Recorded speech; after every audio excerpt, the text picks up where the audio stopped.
Hello बच्चों, कैसे हैं और कैसे पढ़ रहे हैं। तो हम जैसा कि आपको वन डी मोशन में आपको इम्पॉर्टेंट जो टॉपिक है सारे पढ़ा चुके हैं। कुछ न्यूमेरिकल पार्ट भी हमने आपको दिया था वीडियो। आज हम एनसीईआरटी की बुक से कुछ बच्चों का ये रहता है कि एनसीईआरटी बुक समझ में कम आती है, तो बच्चों आज हम एनसीईआरटी पढ़ाएंगे आपको, और आपको सभी बच्चों को एनसीईआरटी बुक निकाल लेना है। हम एनसीईआरटी बेस पढ़ा रहे हैं और आज आपके एनसीईआरटी के कुछ चैप्टर दिए गए हैं, उस पर डिस्कस करेंगे। तो बच्चों आज का भी हमारा टॉपिक है एनसीईआरटी में, ये जो दिया गया है बच्चों, ये है आपका motion in a straight line. ये टॉपिक है बच्चों, motion in a straight line. ठीक है, तो इसमें पहले तो इंट्रोडक्शन है बच्चों। इंट्रोडक्शन का मतलब ये है कि ये बताया गया है कि कोई ऑब्जेक्ट की दो स्टेट होती है, आइदर रेस्ट में होता है या मोशन में होता है। देखिए बच्चों, कोई ऑब्जेक्ट उसके सराउंडिंग जो एक ऑब्जर्वर है उसके रिस्पेक्ट यदि पोजीशन चेंज नहीं हो रहा है तो position does not change with respect to its surrounding observer, तो that object is state of rest, वो रेस्ट में है। और जब बच्चों वो सराउंडिंग ऑब्जर्वर के रिस्पेक्ट अपनी पोजीशन को चेंज करे तो that object is in state of motion.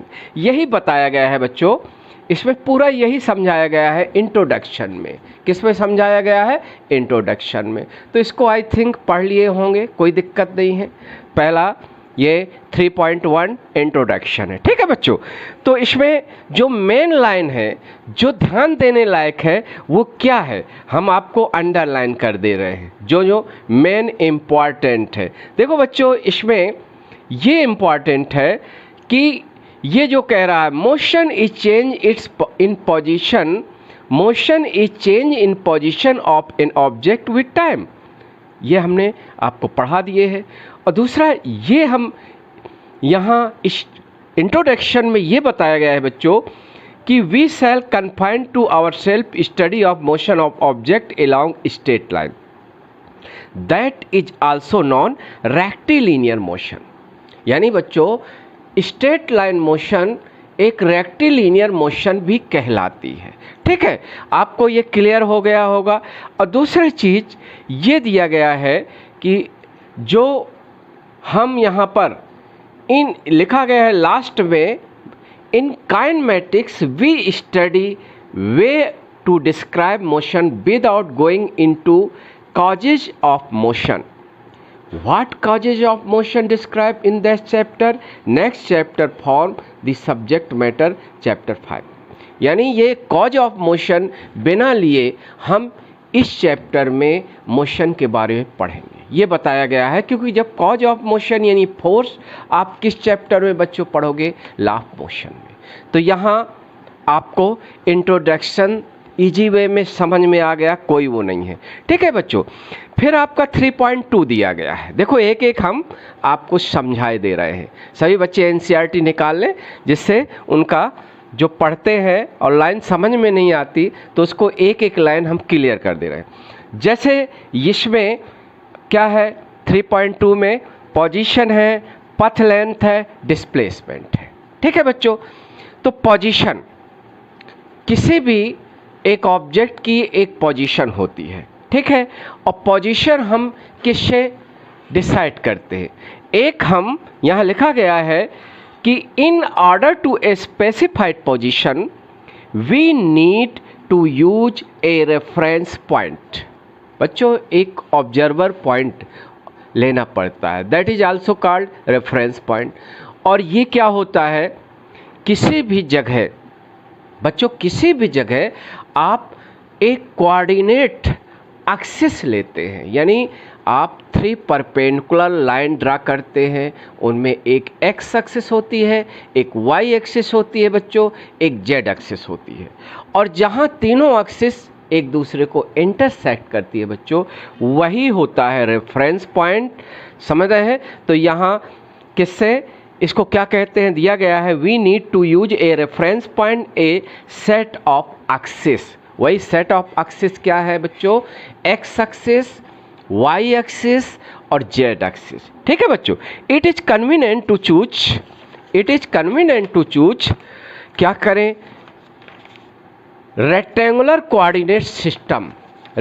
Coordinate system consisting of 3 mutual perpendicular axis, X axis, Y axis, Z axis. यही हमने भी पढ़ाया था, यही एनसीईआरटी बुक में लिखा हुआ है। ठीक है बच्चों, एक रेक्टेंगुलर कोऑर्डिनेट चूज करते हैं सिस्टम जिसमें एक्स एक्सिस होती है, वाई एक्सिस होती है और जेड एक्सिस होती है। ठीक है बच्चों, और एक तीनों एक्सिस का कॉमन पॉइंट होता है। कॉमन पॉइंट क्या होता है बच्चों, जहां तीनों एक्सिस एक दूसरे को इंटरसेक्ट करती है वही होता है रेफरेंस पॉइंट, क्योंकि उस पॉइंट पर x भी 0 होता है, y भी 0 होता है और z भी 0 होता है। ठीक है बच्चों, और फिर इसके बाद the point of intersection of these 3 axis is called origin यानी O, यही है रेफरेंस पॉइंट।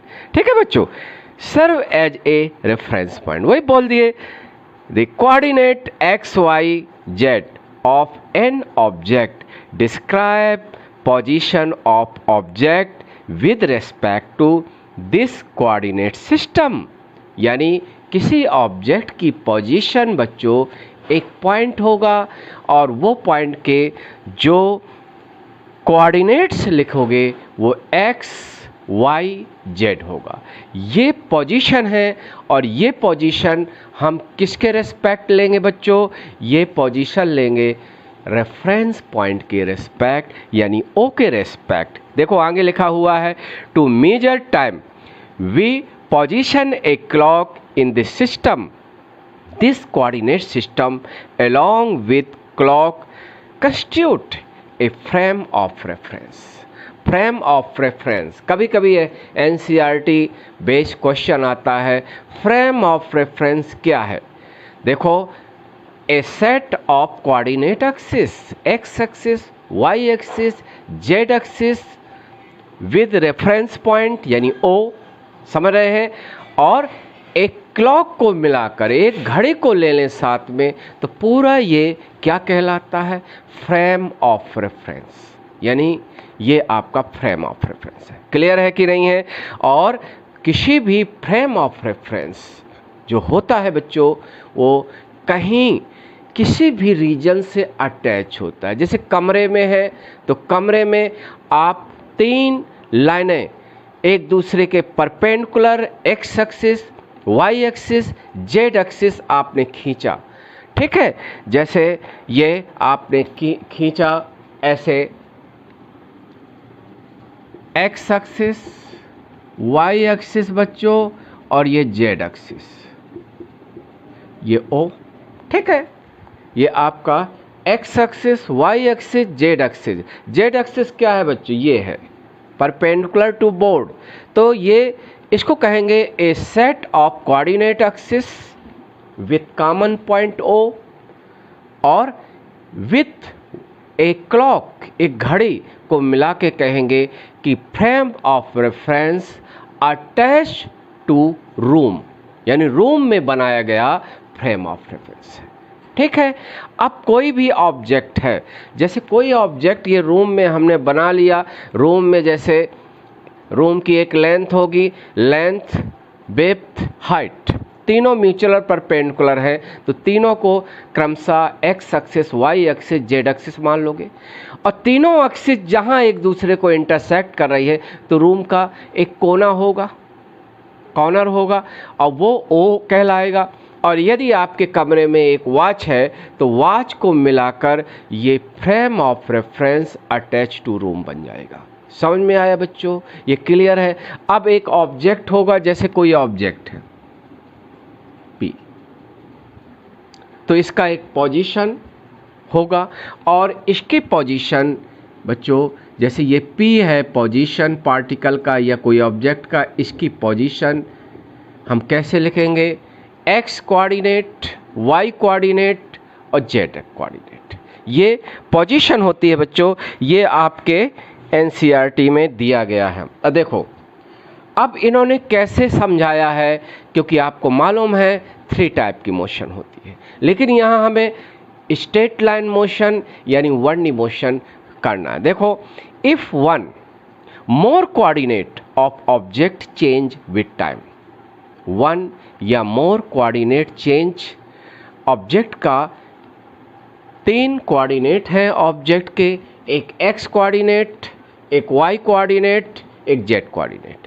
यदि एक कोऑर्डिनेट या एक से अधिक कोऑर्डिनेट टाइम के साथ चेंज होते हैं बच्चों, तो हम कहेंगे that object is in motion with respect to this frame of reference.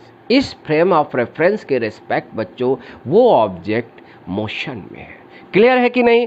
तो यही कह रहा है कि if one more coordinate of object change with time, we say that object is in motion, otherwise object is said to be at rest with respect to this frame of reference।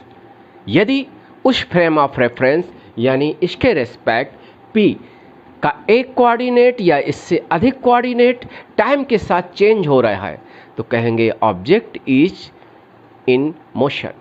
Otherwise यदि इसकी coordinate, कोई coordinate नहीं change हो रहा है, तो कहेंगे ये रेस्ट में है। किसके रेस्पेक्ट?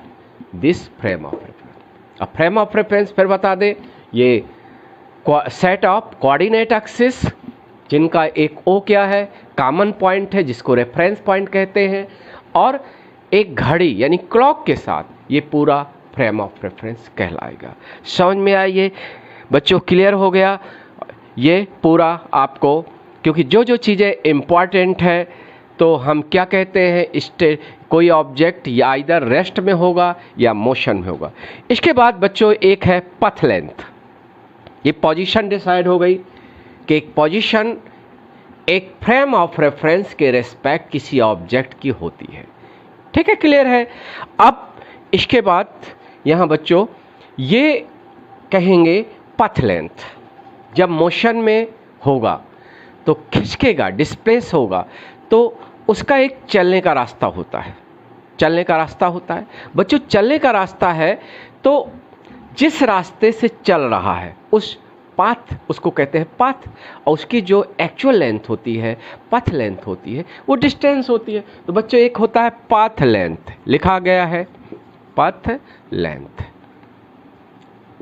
ठीक है, पाथ लेंथ दिया गया है। ठीक है, पाथ लेंथ, इसी को डिस्टेंस कहते हैं बच्चों, डिस्टेंस। ठीक है, देखिए आपके एनसीईआरटी में बच्चों ये पाथ लेंथ दिया गया, ये डायग्राम बना हुआ है और ये देखो ये पाथ लेंथ दिया गया है। ठीक है, तो इसको पढ़ना है आप, पाथ लेंथ। देखो ये क्या है, एक कार का एग्जाम्पल दे रहा है कि जब कार, एक consider a motion of car along straight line, we choose x axis such that it coincides with path of car motion, origin of the axis at point where car start motion। एक car का जो रास्ता है वो linear है, rectilinear है, तो हम उस लीनियर रास्ते को एक्स एक्सिस मान लेते हैं। आपको मालूम है एक्स एक्सिस एक स्ट्रेट लाइन होती है, वाई एक्सिस एक स्ट्रेट लाइन होती है, जेड एक्सिस स्ट्रेट लाइन। बच्चों ये हमने बताया था जब आपको पढ़ाए हैं स्ट्रेट लाइन मोशन, तो हमने बताया था एक कोऑर्डिनेट एक्सिस की मोशन क्या होती है, 1D मोशन होती है, स्ट्रेट लाइन मोशन होती है। तो हमने, यदि कार एक सीधे रोड में चल रहा है तो उस सीधे रोड को हम एक एक्स एक्सिस मान सकते हैं। एक्स एक्सिस मतलब इसका एक ओ पॉइंट है और ओ पॉइंट एक रेफरेंस पॉइंट है जिसका पोजीशन 0 है, 0 मीटर ले सकते हैं। अब ओ के रेस्पेक्ट हम कार का पोजीशन लेंगे, और जैसा कि हम जानते हैं ओ के रेस्पेक्ट बच्चों 2 डायरेक्शन है, एक राइट वर्ड है, एक लेफ्ट वर्ड है। तो राइट वर्ड जो पॉइंट्स है, पोजीशन है, उसको पॉजिटिव साइन से यानी पॉजिटिव साइड है, और जो लेफ्ट वर्ड है वो बच्चों नेगेटिव साइड है, यानी ओ के लेफ्ट साइड बच्चों हम कोई भी पोजीशन को नेगेटिव साइन से एक्सप्रेस करेंगे। ये हमने लिख दिया है, देखो ओ की पोजीशन 0 है और इस साइड नेगेटिव पोजीशन है और राइट साइड पॉजिटिव पोजीशन है। क्लियर हुआ? अब देखो बच्चों, जैसे यहाँ सबसे इम्पॉर्टेंट क्या है कि जब कार मोशन करता है, मूविंग कार है, तो क्या है, पोजीशन चेंज कर रहा है। तो पाथ लेंथ यानी डिस्टेंस कैसे फाइंड आउट करेंगे? तो डिस्टेंस क्या होती है? Actual path length. जैसे ये कह रहा है कार स्टार्ट मोशन यानी t बराबर 0 पर कार x बराबर 0 पर है बच्चों, ठीक है। Let P Q R represent position of car at different instant of time, consider 2 cases of motion. इन्होंने कहा है 2 केसेस डिस्कस कर रहे हैं। देखो बच्चों, in first case the car move from O to P. पहले केस में कार ओ से पी की ओर जाता है। Then distance move by car is O P यानी 360 मीटर। पहली मोशन क्या ले रहे हैं? फर्स्ट मोशन बच्चों ये कह रहा है कौन सी मोशन है? ओ से पी। समझ रहे हैं? Car start motion from O and reach at P यानी ओ से पी की मोशन है। तो जब बच्चों कार सीधे चल रहा है, देखो ओ से कहाँ पहुँचा? पी। तो पथ लेंथ क्या होगी? जब सीधा चल रहा है तो सीधे दोनों ओ से पी को मिलाने वाली सीधी लाइन की लेंथ जो होगी, स्ट्रेट लाइन की लेंथ होगी, दैट इज पथ लेंथ। तो ये इसमें जो पथ लेंथ होगा यानी पहला पथ लेंथ, पथ लेंथ, ठीक है बच्चों। पथ लेंथ क्या होगा? दैट विल बी प्लस यानी 360 मीटर, ठीक है। 360 मीटर, क्योंकि ओ से पी है तो ओ से पी तक की दूरी क्या है? पथ लेंथ 360 मीटर है, ठीक है। अब देखो इसको हम x1 से लिखेंगे, ठीक है। पहली पथ लेंथ x1, ठीक है। फिर बच्चों क्या करता है? 2 case, then distance move by car 360 OP, ये हो जाएगा, इसको OP भी लिख सकते हैं। इसके बाद दिस डिस्टेंस इज कॉल्ड पथ लेंथ, इसको पथ लेंथ कहते हैं, आपके बुक में दिया गया है, ठीक है। तो in second case car move from O to P, then move back from P to Q। देखो बच्चों, पहले कार O से P जाता है, देन बैक होता है और P से Q आता है। तो देखो बच्चों, इसमें आपको पथ लेंथ लेना है, डिस्टेंस लेना है, तो कार जिस जिस रास्ते से चलेगा उसके पथ लेंथ को आप ऐड करते जाओगे, क्या निकालने के लिए? Total distance. तो जैसे अब हम मोशन, जैसे टोटल मोशन कौन सी ले, ऐसे लिखेंगे, ओ से पी गया बच्चों, फिर पी से क्यू आया, ठीक है, ऐसे मोशन लिखेंगे, यानी फर्स्ट ओ से पी देन क्यू। तो जैसे हम कहें कि टोटल पथ लेंथ, जैसे x2 पथ लेंथ, x2 क्या हो जाएगा बच्चों? x2 पथ लेंथ। तो जैसे O से P गया बच्चों, तो O से P तक की पथ की लंबाई 360 है, प्लस फिर P से Q बैक आता है, तो फिर पथ लेंथ P से Q, P से Q कितनी डिस्टेंस है? 360 माइनस 240, यानी P और Q को मिलाने वाली लाइन की लेंथ कितनी है बच्चों? ये है 360 माइनस ये 2, यानी दैट इज 120, ठीक है। ये मीटर होगी, क्लियर है? ये मीटर होगी और ये होगी किसके इक्वल होगी? दैट इज 480 मीटर, 480 मीटर, ठीक है। समझ में आ गया? ये आपका जो दिया गया है पथ लेंथ का कंसेप्ट, ये क्लियर हो गया पथ लेंथ का, कि पथ लेंथ बच्चों एक डिस्टेंस है और इसमें आगे लिखा है it is scalar quantity, it is scalar quantity, path length is scalar quantity, a quantity that has a magnitude only, no direction, आपको मालूम है स्केलर है, और स्केलर में केवल मैग्नीट्यूड होता है, डायरेक्शन होता है। हमने जब इसका वीडियो दिया था, आपको क्लास लिए थे, आप हमारे वीडियो देख सकते हैं, जब हमने पढ़ाया था डिस्टेंस और डिस्प्लेसमेंट। तो डिस्टेंस ही यहाँ पथ लेंथ एनसीईआरटी बुक पढ़ा रही है, यानी जो पथ लेंथ है उसी को डिस्टेंस कहते हैं। हमने डिस्टेंस के बारे में आपको बताया था। फिर रिमाइंड कर दें, डिस्टेंस एक स्केलर क्वांटिटी है, डिस्टेंस ऑलवेज पॉजिटिव होती है, डिस्टेंस टाइम, किसी भी मोशन में डिस्टेंस टाइम के साथ कभी डिक्रीज नहीं होती बच्चों, ऑलवेज इंक्रीज होती है। That point is clear now, पर क्लियर है? तो ये आपका पथ लेंथ हो गया, समझ में आ गया, क्योंकि आपको हम आज एनसीईआरटी का चैप्टर पढ़ा रहे हैं।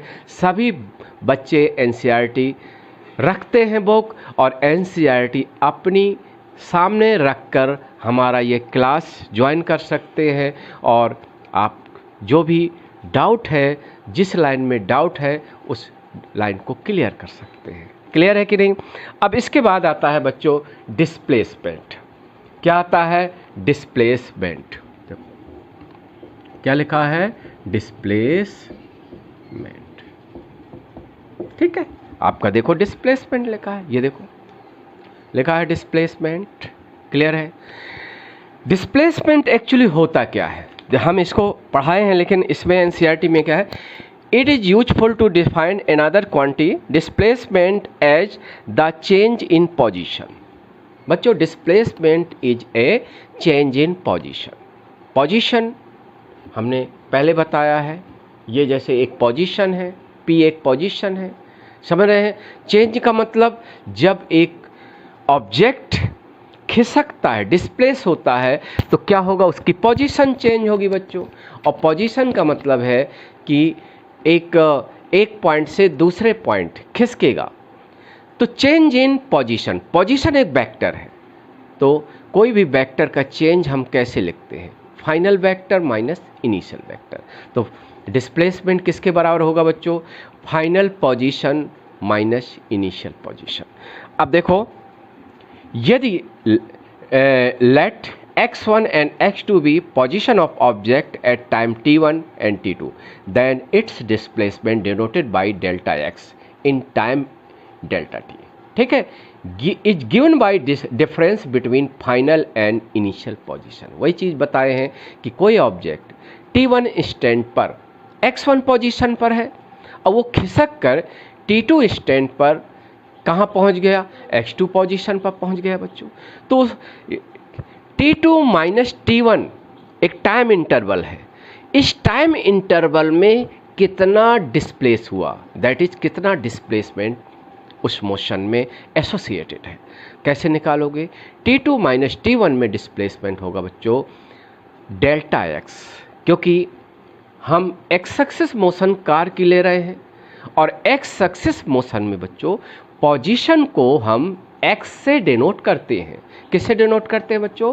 x से डिनोट करते हैं। तो चेंज इन पोजीशन यानी डेल्टा x होगा, और डेल्टा x किसके इक्वल होगा?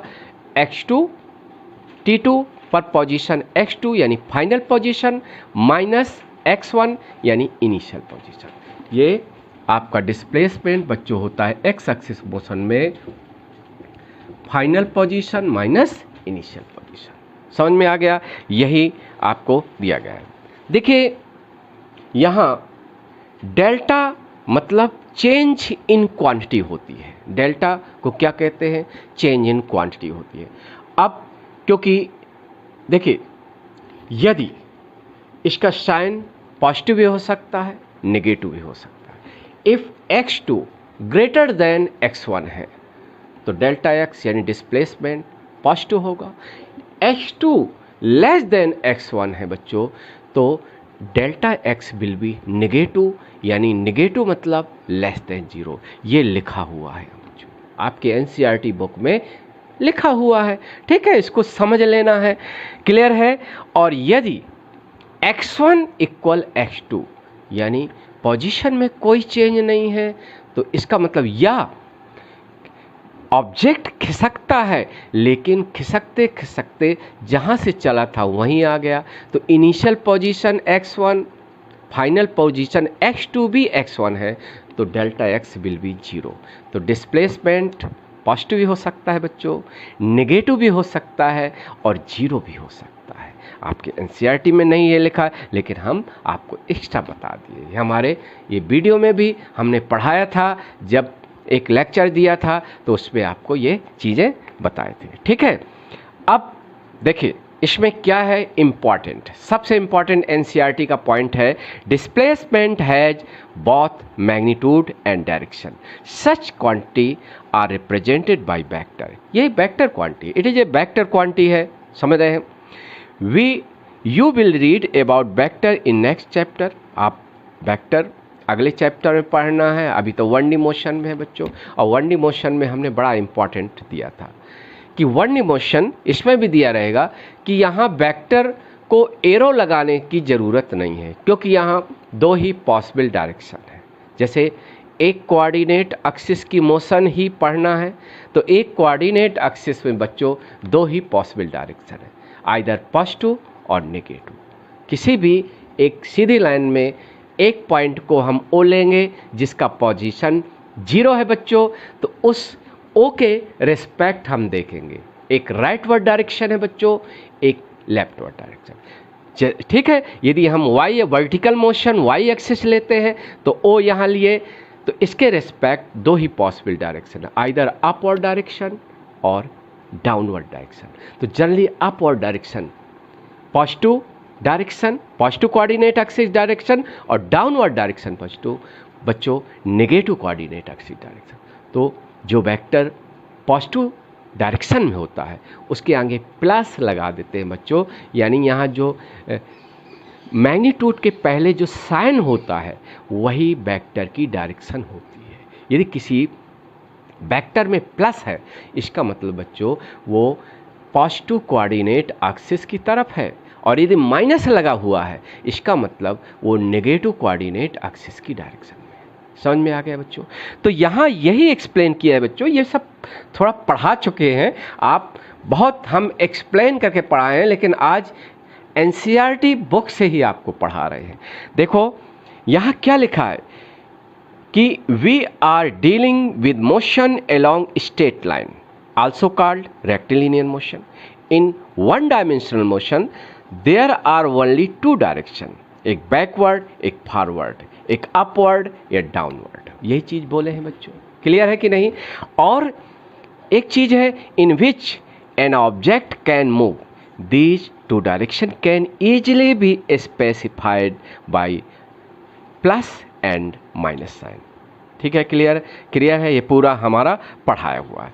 अब देखो बच्चों, यहाँ जो आगे की चीज़ें हैं, ये कार एक सीधी लाइन में चल रहा है, उसी लाइन को हमने एक्स एक्सिस मान लिया है। जैसे यहाँ कह रहा है the displacement has magnitude 360 metre, and जैसे ये कह रहा है उसका example, for example displacement of car in moving from O to P.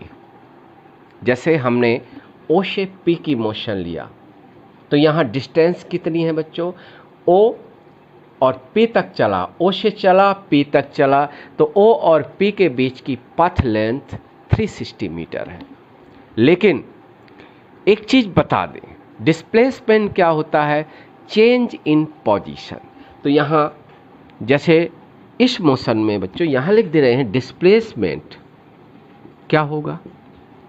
जैसे कोई मोशन बच्चों ओ से पी की ओर हो रही है, तो देखो इसको समझ लेना है, P इज फाइनल पोजीशन और O इज इनिशियल पोजीशन। ठीक है, तो इसका मतलब ये हुआ कि P का पोजीशन x2 है और O का पोजीशन x1 है, और P का पोजीशन बच्चों क्या है? प्लस 360 है। ये पोजीशन लोकेट किए गए हैं, तो क्या होगा? 360 minus 0 that is plus 360 metre. यानी मोशन आपके एनसीईआरटी में जो दिया गया है, O से P तक की मोशन में आपका पथ लेंथ डिस्टेंस भी 360 मीटर है और डिस्प्लेसमेंट भी 360 मीटर है। इससे एक पॉइंट क्लियर है कि जब कोई ऑब्जेक्ट बिना मुड़े सीधे चलता है स्ट्रेट लाइन में, तो बच्चों डिस्टेंस और डिस्प्लेसमेंट का जो मैग्नीट्यूड होता है, क्योंकि डिस्प्लेसमेंट एक वेक्टर क्वांटिटी है, तो डिस्प्लेसमेंट का मैग्नीट्यूड और डिस्टेंस दोनों बच्चों इक्वल होता है। क्या होता है? इक्वल होता है। ठीक है, क्लियर हुआ? तो ये आपको समझ लेना है। अब देखो, जैसे कह रहा है the displacement has magnitude 360 metre and direction in positive X direction. देखो, ये जैसे ओ से पी मोशन में प्लस साइन क्या है? डायरेक्शन है। प्लस का मतलब डिस्प्लेसमेंट किधर है? पॉजिटिव एक्स की ओर है। हमने बताया ना कि यदि आगे प्लस आया तो उस वेक्टर की डायरेक्शन पॉजिटिव कोऑर्डिनेट एक्सिस की ओर होती है, और यदि बच्चों माइनस आया आगे तो डायरेक्शन नेगेटिव कोऑर्डिनेट एक्सिस की होती है। देखो, ओ से पी की मोशन में बच्चों प्लस आ रहा है, इसका मतलब जो मैग्नीट्यूड है डिस्प्लेसमेंट का वो 360 मीटर है, और प्लस यानी डायरेक्शन है। क्लियर है? अब देखो, यदि इसी को कहा जाए similarly the displacement of car from O to me O P to Q, लिखा हुआ है बच्चों, similarly displacement of car from P to Q कौन सी मोशन है? जैसे हम अब देखो इसको ले लिए, जैसे कहें कि अब ये मोशन है P टू Q। आपके एनसीईआरटी में है कि यदि हमें डिस्प्लेसमेंट किस मोशन का निकालना है, आपको दिया रहेगा when object move from P to Q, यानी मोशन कैसे लिखोगे? P to Q। एरो ये बता रहा है बच्चों कि किस ऑब्जेक्ट किस पॉइंट से किस पॉइंट की ओर खिसक रहा है। तो ये P से चलता है और कहाँ पहुँचता है? Q। तो Q is final position, final point, और P इज इनिशियल पोजीशन। तो यहाँ बच्चों डिस्प्लेसमेंट क्या होगा इस मोशन का? Q का पोजीशन माइनस P का पोजीशन। तो Q का पोजीशन क्या है? 240 माइनस, और P का पोजीशन बच्चों 360। तो ये किसके इक्वल होगा? देखो ये निकाला गया है, और दैट इज -120 मीटर। ठीक है, यानी कोई ऑब्जेक्ट बच्चों यदि P से खिसक कर Q पहुंचता है तो डिस्प्लेसमेंट -120 मीटर है। देखो, यानी डिस्प्लेसमेंट का मैग्नीट्यूड 120 मीटर है और डायरेक्शन नेगेटिव है। नेगेटिव ये बता रहा है कि इस बार डिस्प्लेसमेंट की डायरेक्शन नेगेटिव एक्स एक्सिस की ओर है। किस डायरेक्शन में है? नेगेटिव एक्स एक्सिस की ओर है। समझ में आ रहा बच्चों? तो इस तरह से ये आपका ये समझाया गया है। फिर इसके बाद बच्चों ये कहा गया है display negative sign indicate direction of displacement, thus it is not necessary to use vector notation for discussion motion of object in one dimension। 1D motion में बच्चों एरो हेड आपको लगाने की ज़रूरत नहीं है। ठीक है, क्लियर हुआ? ये समझ में आ गया?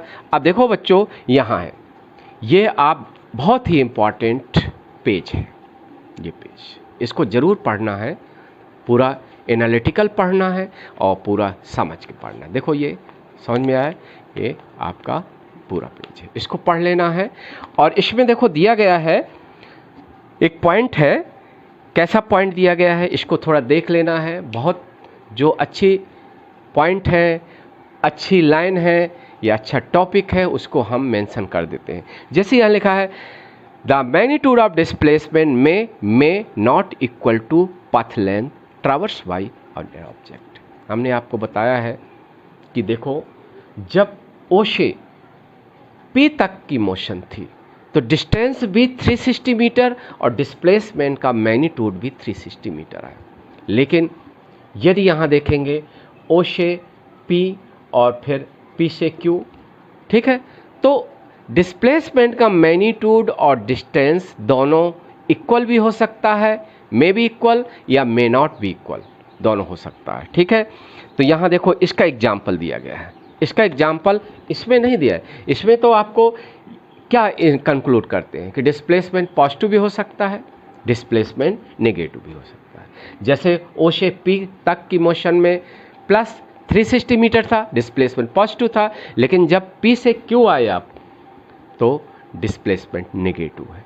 अब देखो for example motion of car from O to P, the path length plus 360 metre, path length मतलब 360 metre, the displacement 360 metre.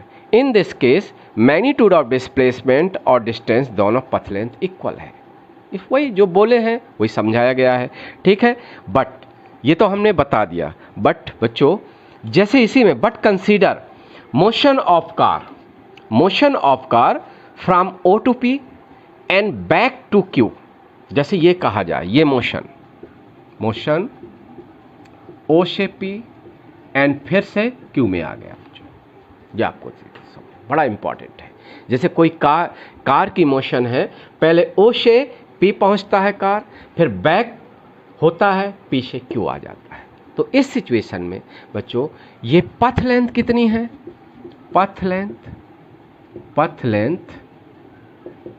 Length बच्चों अभी निकाले थे, ये यहाँ देखो निकाले थे 480 मीटर आया, 480 मीटर आया, ठीक है, निकाल लिया 480 मीटर। हाउएवर डिस्प्लेसमेंट, देखिए बच्चों डिस्प्लेसमेंट ये मैटर करता है कि कहाँ से मोशन स्टार्ट हुई, दैट इज इनिशियल पोजीशन, और कहाँ एंड हुई, यानी ये मोशन O से स्टार्ट हो रही है, Q में एंड हो रही है।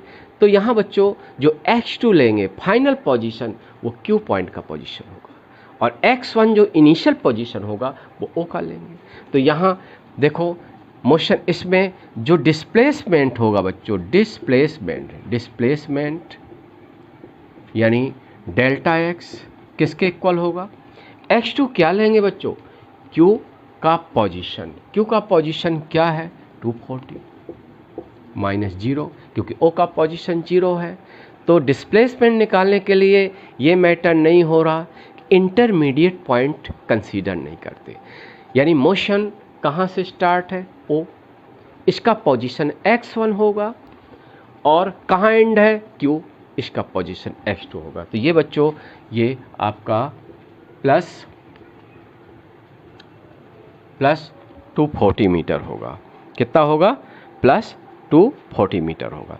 तो यहाँ नोटिस करेंगे इन्होंने क्यों ये एग्जाम्पल दिया है बच्चों, इसको इसलिए समझाया गया है कि इस बार जब O से P फिर P से Q डिस्टेंस ज़्यादा है और डिस्प्लेसमेंट कम है, तो कहते हैं डिस्प्लेसमेंट का magnitude never be greater than path length, यानी डिस्टेंस मे बी इक्वल या may be greater than magnitude of displacement. हमने आपको इसको पढ़ाया है, इस वीडियो में भी रिमाइंड करवा दिया कि ये इंपॉर्टेंट पॉइंट है कि डिस्प्लेसमेंट का मैग्नीट्यूड कभी पथ लेंथ यानी डिस्टेंस से अधिक नहीं हो सकता, इक्वल हो सकता है। सीधे चल रहे हो, जैसे O से P तक की जर्नी थी कार की, वो क्या थी, डिस्टेंस और डिस्प्लेसमेंट का मैग्नीट्यूड इक्वल था। लेकिन जैसे O से P फिर P से Q पूरी ये जर्नी हुई, तो यहाँ डिस्टेंस तो इंक्रीज हो गया, डिस्टेंस कभी डिक्रीज नहीं होता, और लेकिन डिस्प्लेसमेंट आपका कम है और डिस्टेंस ज़्यादा है, यानी पथ लेंथ ज़्यादा है, ठीक है। तो ये आपका ये क्लियर है। अब देखो इसमें the magnitude of displacement for a course of motion में बी 0 बट कॉरेस्पॉन्डेंट पथ लेंथ इज नॉट 0, ठीक है। ये आपको ये समझना है, समझ में आ गया होगा बच्चों। तो डिस्टेंस और डिस्प्लेसमेंट इस डायग्राम से हमने एक्सप्लेन कर दिया, क्लियर है, ठीक है।